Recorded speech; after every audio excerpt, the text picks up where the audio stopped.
Astăzi suntem la un spațiu comercial, mai degrabă administrativ, la etajul 2 din 2, pe strada Exercițiu. Nou renovat, se dă în folosință la acest moment. Am venit să realizăm ședința foto-video mai exact. Am venit cu un DSLR Canon, cu un mirrorless Olympus. Avem un gimbal de telefon DJI Osmo. Avem camera 360 de grade Samsung și Action Cam-ul pentru efectul de lentilă wide. Spațiul, după cum o să vedeți, este generos. Este compus dintr-o încăpere mare la intrare. Aici avem zona de fostă bucătărie,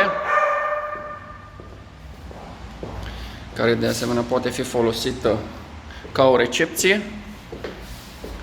Dispunem de două intrări.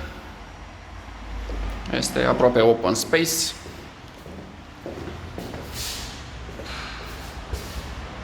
Pe care trecem holul de acces către camerele din spate, cu o baie special separat și aici o ușă de delimitare dacă este nevoie de mai multă intimitate față de zona din față de recepție.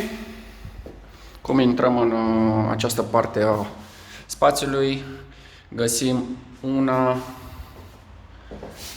două, trei camere.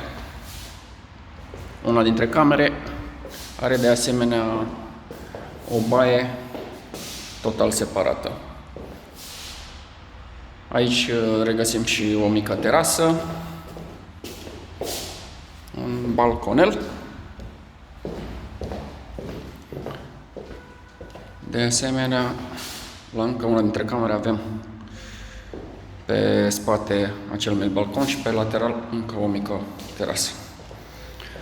Spațiul este renovat acum, în august 2020. Toate finisajele sunt absolut noi, după cum vedeți, toate sanitarele și tâmplăria și ușile, totul este nou.